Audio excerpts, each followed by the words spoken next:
नमस्कार, आप देख रहे हैं स्पेशल रिपोर्ट न्यूज रूम से। आपके साथ मैं हूं अंजना ओम कश्यप और बड़ी खबर के साथ हम शुरुआत कर रहे हैं इस वक्त भी, जब आप ये बुलेटिन देख रहे हैं। अनुराग कश्यप और तापसी पन्नू, फिल्मकार अनुराग कश्यप और तापसी पन्नू दोनों से ही आईटी के अधिकारी पूछताछ कर रहे हैं। आपको ये भी बता दें कि रिलायंस एंटरटेनमेंट पर भी आयकर के ये छापे पड़े हैं। अनुराग कश्यप और तापसी पन्नू से आईटी के अधिकारी पूछताछ कर रहे हैं। दफ्तरों पर, इनके घरों पर आज छापेमारी हुई है, लेकिन अब छापेमारी दफ्तरों पर चल रही है। घर से रेड खत्म हो गई है। सबूतों के आधार पर यह छानबीन हो रही है, क्योंकि पहले कुछ ऐसे सबूत मिले जिसकी बिना पर अब आईटी के अधिकारी इनसे पूछताछ करके सुरागों को, जो भी अभी तक जानकारी मिली है, उन सबको आगे ले जा रहे हैं। Phantom Films, Kwan, Exceed Entertainment पर यह छापेमारी हुई है।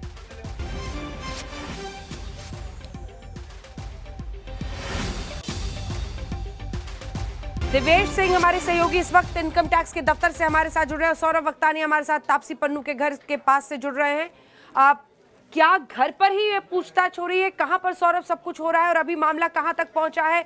कितने घंटों से ये रेड चल रही है, पूछताछ चल रही है सौरभ? जी अंजना, जिस तरीके से हम आपको बता दें कि 20 से ज्यादा लोकेशंस पे लगातार जो रेड हुई, सवेरे 7 बजे से जो रेड हुई है वो अभी तक कुछ कुछ जगहों पे चल रही है। आपको मैं बता दूं कि 7 बजे अनुराग कश्यप के घर पर पहुंची थी, फिर तापसी पन्नू के घर पर पहुंची, फिर उनके जो ऑफिसेस है वहां पर रेड हुई है। आपको मैं बता दूं कि अनुराग कश्यप और तापसी पन्नू एक फिल्म की शूटिंग के लिए पूना में मौजूद है और एक अनआइडेंटिफाइड लोकेशन पर आईटी के ऑफिशियल्स उनके साथ पूछताछ कर रहे हैं। आईटी के ऑफिस में फिलहाल जो है पूछताछ नहीं चल रही, लेकिन एक लोकेशन पर दोनों से पूछताछ चल रही है। अब सबसे अहम भूमिका है इनकी टैलेंट मैनेजमेंट कंपनी की। टैलेंट मैनेजमेंट कंपनी के सहारे ही ये जो बड़े बड़े सितारे होते हैं वो अपनी बिजनेस डील्स करते हैं। तो तापसी पन्नू की जो टैलेंट मैनेजमेंट कंपनी है क्री, उसके ऑफिस में सुबह 9 बजे से जो रेड चल रही थी वो देर शाम तक रेड चली। इसमें जितने भी जो डील्स हुए रहेंगे, बिजनेस डील हुए हैं, साफ आरोप है कि टैक्स चोरी का मामला बताया जा रहा है। लेकिन किस तरीके से इन्होंने बिजनेस डील्स की है, क्या कुछ इनकम टैक्स में इनके लूप होल्स हो गए, जितने भी डॉक्यूमेंट्स है उसको खंगाला जाएगा। सबसे अहम इसमें अगर जो मैं आपको बता दूं अंजना, इसके बाद हो सकता है कि अगर उनको कुछ भी लूप होल्स मिले तो और कई बार उनको समन्स किया जा सकता है और उनकी मुश्किलें भी बढ़ सकती है।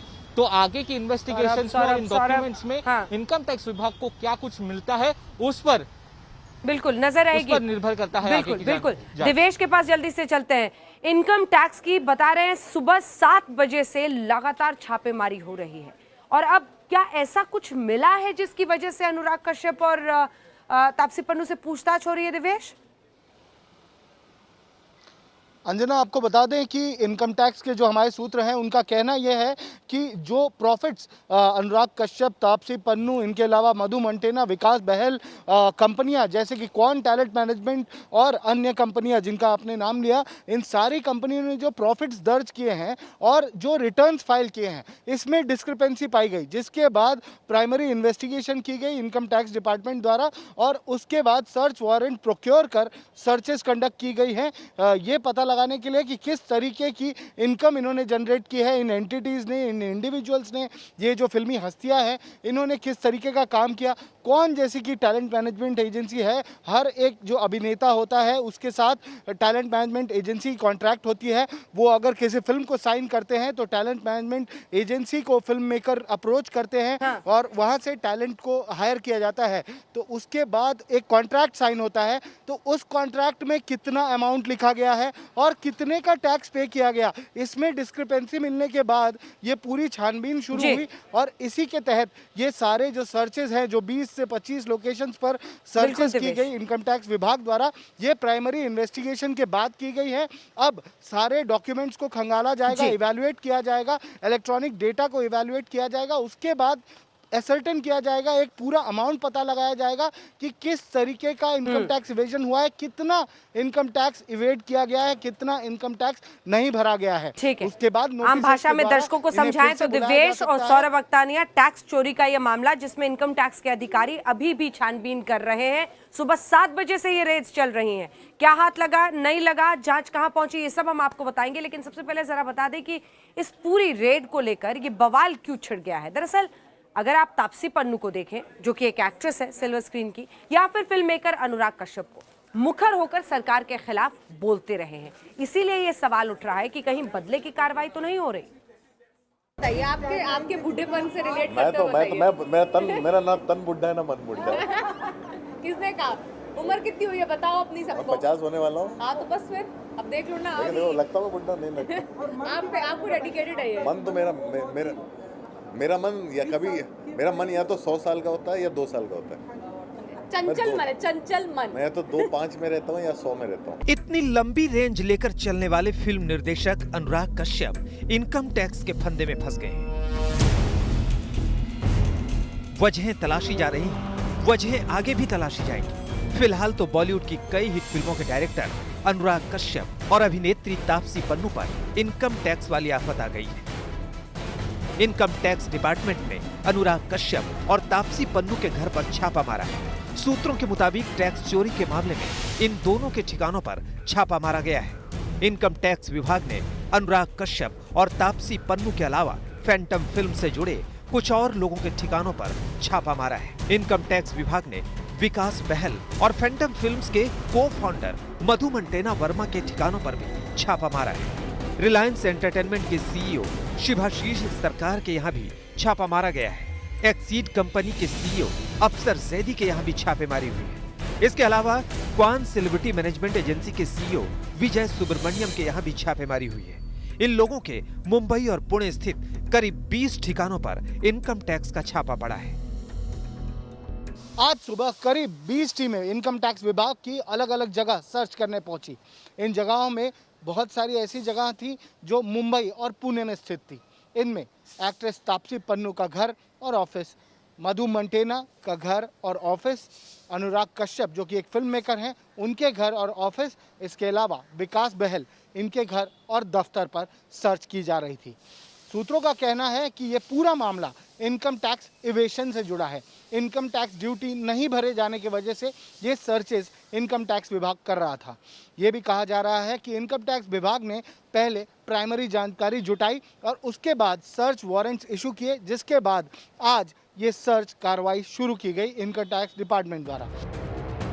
मुंबई के गोरेगांव में इसी इंपीरियल हाइट्स में रहती हैं तापसी पन्नू। इनकम टैक्स की टीम उनके घर पर सुबह करीब 6 बजे ही पहुंच गई। घंटों तक उनके यहाँ छानबीन चलती रही। मुंबई के गोरेगांव इलाके के इसी बिल्डिंग में रहती हैं तापसी पन्नू और यहाँ पर इनकम टैक्स डिपार्टमेंट ने तकरीबन 6 बजे के आसपास रेड करनी शुरू की। लंबी चली रेड के दौरान कई सारे डिजिटल एविडेंस इकट्ठे किए गए। इनकम टैक्स विभाग की दूसरी टीम ने अंधेरी में फिल्म डायरेक्टर अनुराग कश्यप के घर और दफ्तर दोनों जगह छापा मारा। घर पर टीम सुबह पहुंची, जबकि दफ्तर पर सुबह 11:30 बजे इनकम टैक्स की टीम धमक गई। मोशीवाड़ा की बिल्डिंग लोटस ग्रैंड में ठीक बाहर खड़े हैं और यहाँ के 8वीं मंजिल पर अनुराग कश्यप का ऑफिस है, फैंटम प्रोडक्शन हाउस, जो कि 2018 में डिसॉल्व कर दिया गया था, जिसमें विकास बहल की भी हिस्सेदारी थी। तो आपको बता दें कि आईटी डिपार्टमेंट का ये इल्जाम है कि अनुराग कश्यप की ऐसी कई सारी फिल्में आई हैं जिससे कई मुनाफे हुए हैं, जो कि क्रिटिकली अक्लेम्ड भी हुई है, लेकिन डॉक्यूमेंट्स में बहुत ही रिड्यूस करके प्रॉफिट दिखाया गया है, जिससे इनकम टैक्स की चोरी का भी इल्जाम लगाया गया है। अनुराग कश्यप और तापसी पन्नू के घर और दफ्तर पर इनकम टैक्स के छापे की खबर जंगल में आग की तरह फैल गई। सोशल मीडिया पर इनसे जुड़ी खबरें ट्रेंड करने लगी। ट्विटर पर #अनुराग कश्यप और #तापसी पन्नू ट्रेंड करने लगा। कई सुपरहिट फिल्मों के डायरेक्टर अनुराग कश्यप और तापसी पन्नू अच्छे दोस्त माने जाते हैं। दोनों ही राजनीतिक और सामाजिक मुद्दों पर खुलकर अपनी राय रखते हैं। कई बार सरकार के खिलाफ भी टिप्पणी करते हैं। यही वजह है कि सोशल मीडिया पर दावा किया जा रहा है कि साजिश के तहत ही इन दोनों के घर और दफ्तर पर इनकम टैक्स छापे डाले गए हैं। कांग्रेस नेता उदित राज ने अपने ट्वीट में लिखा, इस देश में अब सच बोलने का इनाम इनकम टैक्स रेट है। तापसी पन्नू और अनुराग कश्यप सच कहते लिखते हैं। सरकार ने इनाम दे दिया है। हम अनुराग और पन्नू के साथ हैं, सच के साथ हैं। लोकतंत्र में इस तरह का व्यवहार ये कभी भी नहीं हुआ जो आज मोदी सरकार देश में कर रही है। फिर किसानों के आंदोलन की भूमिका हो तो राष्ट्रध्वज लगाएंगे, और उनकी सरकार की सच्चाई अगर जनता के सामने रखने की बात जो भी करेगा तो उसके ऊपर कार्रवाई करने का जो अभियान मोदी सरकार ने शुरू की है उसका कांग्रेस जोरकोस से विरोध करती है। बहुत ज़्यादा काम है इनको, इंडस्ट्री के बहुत रिस्पॉन्सिबिलिटी इन कंधों के ऊपर है। अब ये बात करेंगे, ये जब बात करते बाकी कोई और बात नहीं करता। चल तो क्या वाकई बदले की भावना के तहत तापसी पन्नू और अनुराग कश्यप के घर पर छापा पड़ा है? क्या सरकार के खिलाफ बोलना इतना खतरनाक हो सकता है? सोशल मीडिया पर इसको लेकर खूब बहस चल रही है। वहीं महाराष्ट्र सरकार ने भी तापसी और अनुराग के घर इनकम टैक्स के छापे को बदले की कार्रवाई बताया है। हालांकि केंद्र सरकार बचाव की मुद्रा में है। जिसका भी बारे में इनकम टैक्स या जांच एजेंसियां को जानकारी मिलती है क्रेडिबल, उसी का जांच एजेंसी जांच करती है और बाद में कोर्ट में मसला जाता है। ऐसा थोड़ा ही है।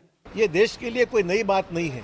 आजकल तो रोज का ये मामला हो गया है कि जो भी केंद्र सरकार के खिलाफ में अपनी भूमिका रखता है या जो भी वास्तव भूमिका व्यक्त करता है, ऐसे व्यक्ति को बोलने से उसके ऊपर दबाव निर्माण करने का ये आजकल माध्यम हो गया है। और केंद्र सरकार ऐसे माध्यम के जरिए लोगों की आवाज बंद करने की प्रयास केंद्र। अनुराग कश्यप और तापसी पन्नू जैसी बॉलीवुड की हस्तियों के घर इनकम टैक्स की छापेमारी सामान्य प्रक्रिया के तहत हुई या फिर केंद्र सरकार के इशारे पर आयकर विभाग इतनी हरकत में आया है? इस पर बहस चल रही है। सवाल उठ रहे हैं कि क्या सरकार के खिलाफ कुछ कहना बोलना अपराध हो गया है? श्रुति और विद्या के साथ दिव्येश सिंह, मुंबई आज तक। तो ये पूरा बवाल, ये जो रेड हो रही है फैंटम फिल्म्स, आइए आपको जरा बताते हैं फैंटम फिल्म्स के बारे में। 2013 में फैंटम फिल्म्स की स्थापना हुई, इसकी शुरुआत हुई और अनुराग कश्यप भी उस कंपनी के को प्रोमोटर थे। कुछ दोस्तों के साथ मिलकर इन्होंने इसकी शुरुआत की थी। 4 पार्टनर्स थे। अब एक एक करके हम आपको सभी पार्टनर्स के नाम बताते हैं। विकास बहल, विक्रमादित्य मोटवाने, वो भी पार्टनर्स थे। आज इन सब पर भी रेड हो रही है। अनुराग कश्यप, मधु मंटेना पार्टनर्स हैं, इसमें शामिल हैं। तो यही सभी लोगों ने मिलकर इसकी शुरुआत की थी। हालांकि 2018 के बाद इसे बंद भी कर दिया गया है। विकास बहल पर लगे यौन शोषण के आरोप इस पूरे दौर में। आरोपों के बाद 2018 में कंपनी डिसॉल्व कर दी गई थी और कंपनी के प्रोमोटर्स के यहां छापा भी पड़ा। तो ये पूरी कहानी है फैंटम फिल्म्स की। इधर तापसी पन्नू और अनुराग कश्यप पर आईटी की रेड हुई और उधर महाराष्ट्र सरकार के कई मंत्री मैदान में कूद गए ये कहने के लिए कि ये तो सरकार बदले की कार्रवाई कर रही है ऐसे स्टार्स, ऐसे सेलेब्स के खिलाफ जो सरकार पर सवाल खड़े करते रहे हैं। यानी जमकर अब सियासत शुरू हो गई। क्या तापसी पन्नू और अनुराग कश्यप को जानबूझकर टारगेट किया गया? क्या केंद्र सरकार पर सवाल उठाना अनुराग कश्यप को महंगा पड़ गया? आखिर तापसी पन्नू और अनुराग कश्यप के ठिकानों पर इनकम टैक्स का छापा क्यों पड़ा? क्या बोलते हो, क्या करना चाहिए? अनुराग कश्यप और तापसी पन्नू के ठिकानों पर इनकम टैक्स के छापे की खबर सुर्खियों में है। सियासत भी इस पर खूब गरमाई हुई है। सरकार पर बदले की कार्रवाई के आरोप लग रहे हैं। केंद्र सरकार बचाव में लगी है। सरकार के मंत्री कह रहे हैं कि सवाल तो हर बात पर उठते हैं। सवालों का क्या है? ये तो सवाल उठाएंगे जब हमारे सुरक्षा बल आतंकवादियों का सफाया करेंगे, तब भी सबूत तो सवाल पूछते हैं। ये जब जो है वो हमारे देश के सम्मान, देश के स्वाभिमान की रक्षा होती है, तब भी जो है इनको लगता है कि इस पे भी जो है वो कुछ खोट है। तो इसलिए जो एजेंसियां हैं उनको स्वतंत्र ढंग से अपने काम करने देना चाहिए। इस तरह के बेवकूफ़ियों के सवाल से कोई फ़ायदा नहीं है। जो लोग सरकार के खिलाफ भूमिका लेते हैं, सरकार की नीतियों के खिलाफ आवाज़ उठाते हैं, कहीं ना कहीं उनके खिलाफ ईडी हो, सीबीआई हो, इनकम टैक्स हो, इसका इस्तेमाल होता है। पिछले कई दिनों से अनुराग कश्यप हो, तापसी हो, कहीं ना कहीं मोदी सरकार की नीतियों पे खुलकर कटाक्ष वो लोग कर रहे थे, आवाज़ उठा रहे थे। उन्हें दबाने के लिए इस तरह की कार्रवाई की गई है। सवाल यूं ही नहीं उठ रहे हैं। अनुराग कश्यप तो बरसों से सोशल मीडिया पर केंद्र सरकार की खिंचाई करते रहे हैं। 16 दिसंबर 2019 के ट्वीट में अनुराग ने केंद्र सरकार को फासिस्ट करार दिया था। अपने ट्वीट में उन्होंने लिखा था, बात अब बहुत बढ़ गई है, इस मुद्दे पर लंबे समय तक चुप नहीं रहा जा सकता। ये सरकार साफ तौर पर फासिस्ट है। जो आवाज उनके खिलाफ उठती है वो दबा दी जाती है। ये देखकर मुझे गुस्सा आता है। 16 अक्टूबर 2016 को अनुराग कश्यप ने लिखा था, एक चीज साफ कर दूं, मैं शिकायत करता हूं क्योंकि सरकार से मैं अपेक्षा करता हूं कि वो हमारी सुरक्षा करे। प्रधानमंत्री से मैं सवाल करता हूं क्योंकि इसका मुझे अधिकार है। अनुराग कश्यप लगातार कई मुद्दों पर केंद्र सरकार की खिंचाई करते रहते हैं। कई लोग और कई मुद्दे उनके खास निशाने पर रहे हैं। प्रधानमंत्री नरेंद्र मोदी और गृह मंत्री अमित शाह पर अनुराग कश्यप ने कई बार निशाना साधा। लॉकडाउन के फैसले पर उन्होंने प्रधानमंत्री नरेंद्र मोदी की आलोचना की। कश्मीर से आर्टिकल 370 हटाने को लेकर भी उन्होंने केंद्र पर तल्ख टिप्पणी की थी। मॉब लिंचिंग के मुद्दे पर 2019 में जिन 49 फिल्म हस्तियों ने प्रधानमंत्री नरेंद्र मोदी को चिट्ठी लिखी थी, अनुराग कश्यप भी उनमें से एक थे। दिसंबर 2015 में जब प्रधानमंत्री नरेंद्र मोदी ने अचानक पाकिस्तान का दौरा किया था, तब अनुराग कश्यप ने उनकी आलोचना की थी। अनुराग ने ट्विटर पर लिखा था कि प्रधानमंत्री मोदी को देश से माफी मांगनी चाहिए। अनुराग कश्यप और तापसी पन्नू सरकार के खिलाफ अक्सर मुखर रहे हैं। इसी नाते विपक्ष आरोप लगा रहा है कि इनके घरों पर इनकम टैक्स के पड़े छापे सरकार की साजिश है। शिवसेना नेता प्रियंका चतुर्वेदी ने अपने ट्वीट में लिखा कि उम्मीद है कि हमारे देश का आयकर विभाग जल्द ही बंद हुआ गुलामी की स्थिति से बाहर आएगा। ऐसी ही उम्मीद ईडी और सीबीआई के लिए भी है। मैं इस देश के 130 करोड़ जनता को आह्वान करना चाहता हूं कि देश से अब जो है डेमोक्रेसी, लोकशाही ख़त्म होती जा रही है, डिक्टेटरशिप आ रही है। अब राजा और नवाबों का जो है की हुकूमत चल रही है कि राजा साहब के शान में किसी ने बोल दिया तो उसे सीधा जेल भेज दो। डॉक्टर भीमराव अंबेडकर साहब ने हमें हक दिया है कि समाज का सबसे गरीब आदमी और समाज का सबसे आसमान की ऊंचाई पर बैठा हुआ व्यक्ति भी हो तो क्या हुआ, उसको बराबर का दर्जा है और वो बड़े से बड़े आदमी के खिलाफ कानून के दायरे में रह के बोल सकता है। देश का आयकर विभाग कागजों के आधार पर जिसने टैक्स की चोरी की है, ऐसे लोगों पर कानून के तहत कार्रवाई करता है और उसी कानून के तहत अनुराग कश्यप और तापसी पन्नू के घर उन्होंने कार्रवाई की है।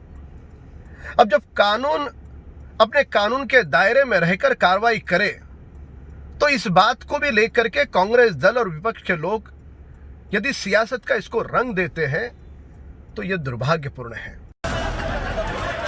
फिल्मी सितारों पर सरकारी एजेंसियों के दुरुपयोग को लेकर एक बार फिर बहस चल पड़ी है। सत्ता पक्ष और विपक्ष दोनों के अपने अपने दावे हैं, अपने अपने तर्क हैं। आज जो केंद्र सरकार को इनकम टैक्स के छापों पर घेर रहे हैं, वही कुछ महीने पहले अभिनेत्री कंगना रनौत के दफ्तर को जमींदोज करने पर सवालों के घेरे में थे। विद्या के साथ दिव्येश सिंह, मुंबई, आज तक। तापसी पन्नू और अनुराग कश्यप पर ये रेड आज हुई है, लेकिन ये बवाल अगर आप देखें तो दोनों ही तरफ, चाहे वो कंगना रनौत हो या तापसी पन्नू हो, आपस में ये भिड़ते रहे हैं किसानों के आंदोलन पर। जब तापसी पन्नू ने खुलकर किसान आंदोलन के समर्थन में ट्वीट करने वाली रेहाना का साथ दिया था, तो कंगना रनौत ने उन्हें बी ग्रेट एक्ट्रेस तक कह दिया था। बवाल दोनों में ट्विटर पर छिड़ा रहा, लेकिन सवाल यही है कि दोनों ही अपने अपनी जगह पर, कंगना पर बीएमसी की रेड होती है और यहाँ तापसी पन्नू पर आईटी की। मुंबई में तापसी पन्नू और अनुराग कश्यप के ठिकानों पर इनकम टैक्स का छापा पड़ा तो उसकी धमक दिल्ली की सीमाओं पर चल रहे किसान आंदोलन के तंबुओं तक पहुंच गई।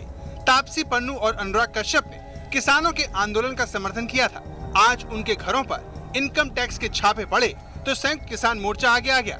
मोर्चा की तरफ से जारी बयान में कहा गया, सरकार किसानों की मांगे मानने के बजाय लगातार किसानों और उनके समर्थकों को परेशान कर रही है। हाल ही में तापसी पन्नू और उनके साथियों से संबंधित कई जगहों पर आयकर विभाग के छापे मारे गए। संयुक्त किसान मोर्चा सरकार के इन सभी प्रयासों की निंदा और विरोध करता है। हम समझते हैं कि ये छापे किसानों का समर्थन करने पर सरकार की बौखलाहट को दर्शाती है। अनुराग कश्यप की दोस्त और उनके निर्देशन में बनी कई फिल्मों की अभिनेत्री तापसी पन्नू तमाम राजनीतिक और सामाजिक मुद्दों पर मुखर रही हैं।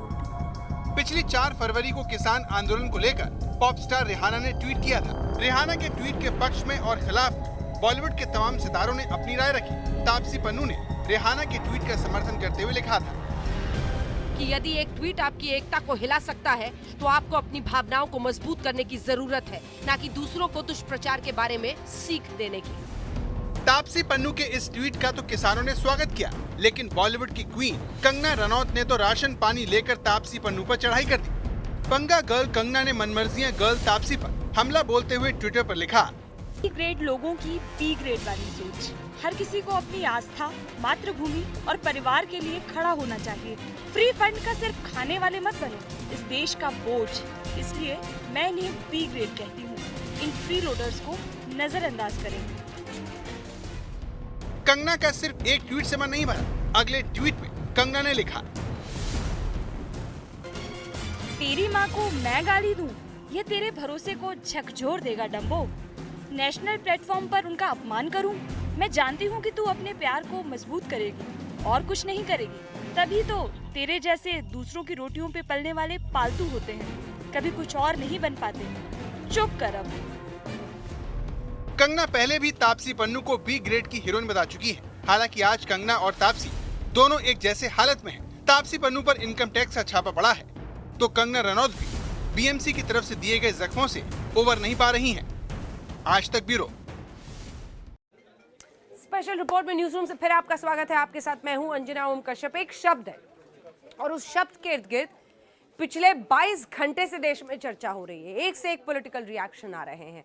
बीजेपी और कांग्रेस उस एक शब्द पर आमने सामने भी हैं। आइए आपको बताते हैं आखिर राहुल गांधी ने आपातकाल पर ऐसा क्या बोल दिया जिसकी वजह से ये बवाल छिड़ गया है, और क्यों 5 राज्यों में चुनाव के पहले उन्होंने ये बहस। आपातकाल 1 2 3 4 5 कुल 5 अक्षरों के इसी शब्द की सियासी व्याख्या वक्त वक्त पर की जाती रही है। करीब 45 साल गुजर गए, लेकिन सियासी अखाड़े में कांग्रेस पर वार का सबसे अचूक हथियार इसी शब्द में छिपा है। आज एक बार फिर आपातकाल की खूब चर्चा हो रही है। उस वक्त जब 5 राज्यों में चुनाव है, लेकिन इस शब्द का सियासी अखाड़े में बीजेपी ने नहीं बल्कि राहुल गांधी ने उछाला है। सबसे पहले राहुल गांधी ने इमरजेंसी पर क्या कहा वो सुनिए, उसके बाद समझिए राहुल के बयान की टाइमिंग के पीछे का मकसद क्या है। I think that was a mistake. Absolutely, that was a mistake. And my grandmother said as such. Very different though. Yeah. And there's a fundamental difference between what happened in the emergency and it was wrong and what is happening now. The Congress party at no point attempted to capture India's institutional framework. And frankly, the Congress party doesn't even have that capability. Our design doesn't allow us that. Even if we want to do it, we can't do it. 1975 में तत्कालीन प्रधानमंत्री इंदिरा गांधी ने emergency घोषित की, लेकिन तब से लेकर आज तक इमरजेंसी के नाम पर गांधी परिवार पर सियासी हमले किए जाते हैं। नरेंद्र मोदी के सियासी तरकश में इमरजेंसी का बाण है जो वो कांग्रेस पर दागते आए हैं गांधी परिवार को घेरने के लिए। 25 जून की वो रात देश की आत्मा को कुचल दिया गया था। भारत में लोकतंत्र संविधान के पन्नों से पैदा नहीं हुआ है। भारत में लोकतंत्र सदियों से हमारी आत्मा है। इस आत्मा को कुचल दिया गया था। देश के मीडिया को दबोच दिया गया था। देश के महापुरुषों को जेल के सलाखों के पीछे बंद कर दिया गया था। पूरे हिंदुस्तान को जेल खाना बना दिया गया था। और सिर्फ किसी की सत्ता चली न जाए इसलिए।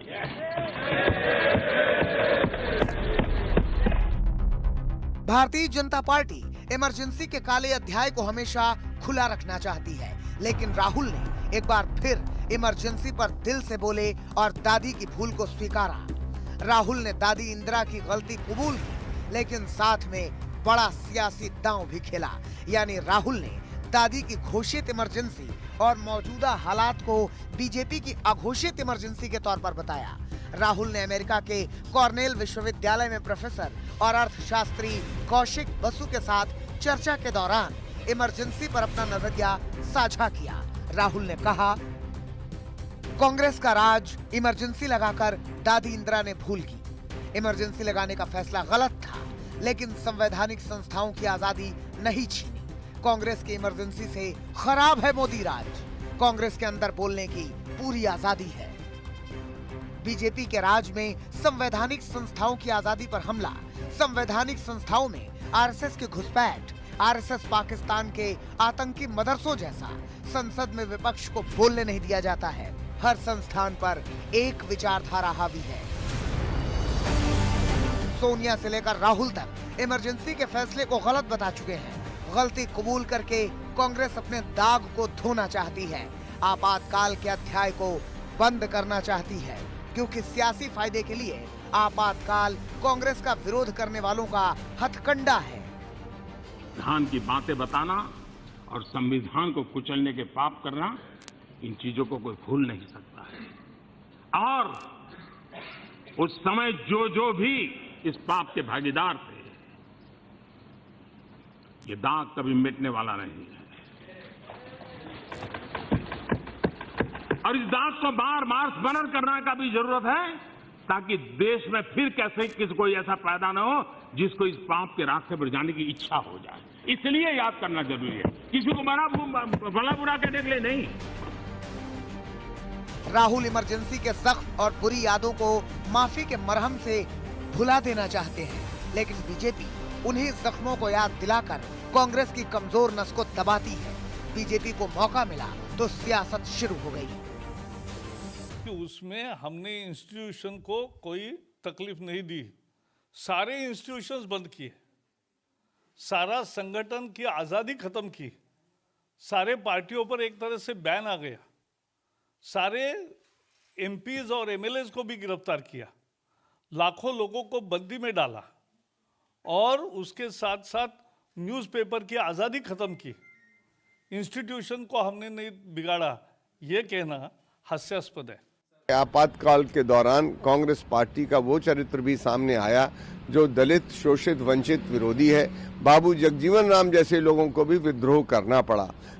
इसलिए बहुजन समाज पार्टी या अन्य पार्टियों को नसीहत देने की जगह पहले अपनी पार्टी को सुधारें, अपने अंदर जो उनका एक मनुवादी सोच है उसको बदलने की जरूरत है, जिसको आज तक 50 वर्षों के बाद भी कांग्रेस पार्टी नहीं बदल पाई है। आज राहुल के बयान की टाइमिंग को लेकर सियासी लाभ और हानि की चर्चा हो रही है, लेकिन राहुल गांधी भी जानते हैं कि चुनावी मौसम में आपातकाल कोई मुद्दा नहीं है, लेकिन अपने दिल की बात पहुंचाने के लिए वक्त मुफीद है। राहुल ने चर्चा के दौरान कुछ बड़ी बातें कही और समझाई। इमरजेंसी की गलती स्वीकारी, पार्टी के अंदर विरोध को माना, पिता राजीव के देहांत पर बोले, नफरत वर्सेस मोहब्बत का। राहुल गांधी ने आपातकाल को गलती माना, लेकिन इसी के साथ उन्होंने सियासी निशाना भी साधा आरएसएस पर। ये कहते नहीं थके कि आरएसएस ने कैसे इस देश की तमाम संस्थाओं पर कब्जा कर लिया है। लेकिन ऐसे वक्त पर राहुल गांधी ने ये सब कुछ, और ये पहली बार नहीं हो रहा है, इमरजेंसी को लेकर सोनिया गांधी ने भी पहले स्वीकारा है कि ये गलती थी। राहुल का हमला नंबर 1 सरकार बीजेपी की, शासन आरएसएस का। Now one big mother institution called the RSS that is penetrating all Indian institutions. There's not a single one that is not under attack, and it's systematically done.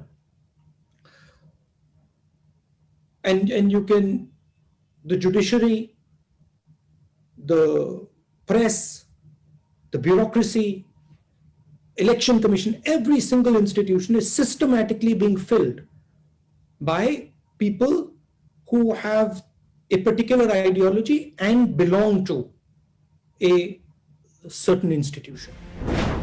Rahul का हमला number 2 पाक के कट्टरपंथी मदरसे जैसे आरएसएस के school. RSS पर राहुल गांधी पहले से निशाना साधते रहे। इस बार राहुल गांधी ने बीजेपी के कंधे पर बंदूक रखकर आरएसएस पर गोली चलाई है। राहुल ने आरएसएस की फिलॉसफी और केंद्र में बीजेपी सरकार बनने के बाद संवैधानिक संस्थाओं में आरएसएस की घुसपैठ का This is doing something fundamentally different. They are actually filling the institutions with their people. So look, even if we defeat the BJP in an election, we are not going to get rid of their people in the institutional structure. सरल शब्दों में आपको बताएं तो राहुल ने यह कहा कि कि जब उनकी दादी ने इमरजेंसी लगाई तब भी संविधान की आत्मा पर प्रहार नहीं हुआ था।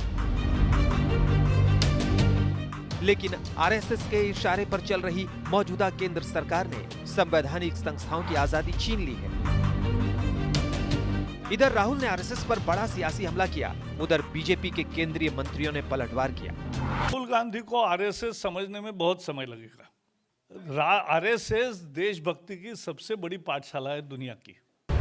केंद्रीय मंत्रियों ने आरएसएस के राष्ट्रवाद को हथियार बनाकर हमला बोला तो आरएसएस और विश्व हिंदू परिषद की तरफ से राहुल की टिप्पणी पर बड़ी प्रतिक्रिया आई। वो जब भी बोलते हैं ऐसे लगता है कि वो प्रो पाकिस्तान बोल रहे हैं। एक साफ है कि वह समाज को लड़वाने, भड़काने और देश को तोड़ने वाली गतिविधियों का नेतृत्व करते हुए दिखाई देते हैं। यही उनकी छवि पूरे हिंदुस्तान में बनती जा रही है। कांग्रेस का नेतृत्व उनके ऐसे सब बयानों से खफा होकर कांग्रेस से भागता चला जा रहा है और अपमानित महसूस कर रहा है। राहुल गांधी ने आरएसएस पर कठोर हमला बोला तो आरएसएस ने भगवान से राहुल गांधी को सद्बुद्धि देने की प्रार्थना की। आज तक ब्यूरो। हम रुक रहे हैं के साथ एक ब्रेक के लिए, लेकिन ब्रेक के उस पार आपको दिखाएंगे क्यों आम आदमी पार्टी की जीत पर लग गया जय श्री राम का नारा। देखते बंगाल में तो जय श्री राम के नारे आपने सुने ही है, लेकिन बंगाल से दूर दिल्ली में एमसीडी में जीत पर आम आदमी पार्टी के कार्यकर्ताओं ने जय श्री राम के नारे लगाए हैं। तो क्या अब हनुमान जी की भक्ति के बाद जय श्री राम के नारे की शक्ति का सियासी प्रयोग हो रहा है? आज दो तस्वीरों से सियासत के नए संदेश को समझिए। दिल्ली एमसीडी की 5 सीटों पर हुए उपचुनाव में आम आदमी पार्टी की जीत पर जय श्री राम के नारे लगे तो महाराष्ट्र विधानसभा में खड़े होकर मुख्यमंत्री उद्धव ठाकरे ने बीजेपी के हिंदुत्व पर सीधा प्रहार किया। सबसे पहले हिंदुत्व की लाइन पर आम आदमी पार्टी की जीत पर लगे जय श्री राम के नारे सुनिए।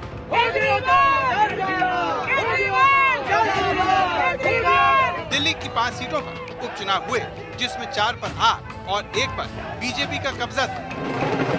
नतीजों में 5 सीटों में 4 सीट आप जीती जबकि 1 सीट कांग्रेस। दिल्ली में केजरीवाल की पार्टी ने अपनी साख बचाई तो गुजरात की सियासत में एंट्री मारी।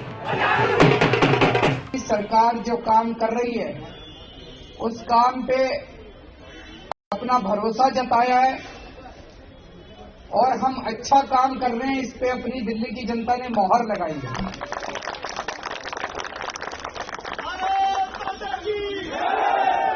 ये दिखाता है कि दिल्ली की जनता आम आदमी पार्टी के काम से बहुत ज्यादा खुश है। 2015 के चुनाव में हमें 70 में से 67 सीट मिली थी। 5 साल के बाद 2020 के चुनाव में हमें 70 में से 62 सीट मिली थी, जिसने दिखाया कि जनता हमारे काम से खुश है। और अब 6 साल के बाद आज जब नगर निगम के उपचुनाव हुए तो आज 5 में से 4 सीट देके दिल्ली की जनता ने बता दिया कि जैसे काम कर रहे हो ऐसे काम करते रहो। विधानसभा में हनुमान की भक्ति और लोकल चुनाव में श्री राम की भक्ति, ये आम आदमी पार्टी का सॉफ्ट हिंदुत्व है। वहीं शिवसेना के हिंदुत्व पर सवाल उठाने वाली बीजेपी को मुख्यमंत्री उद्धव ठाकरे ने बड़ा मैसेज दिया। ठाकरे ने पूछा, वीर सावरकर की माला जपने वाली बीजेपी भारत रत्न उन्हें क्यों नहीं देती? आणखीन एक जो विषय तुमचा आमचा सगळ्यांचा जो आहे आवडता तो म्हणजे सावरकर. सावरकरांना भारत रत्न द्या हे पत्र 2 वेळेला गेलेले आहे. देवेंद्रजी आपण मुख्यमंत्री होतात.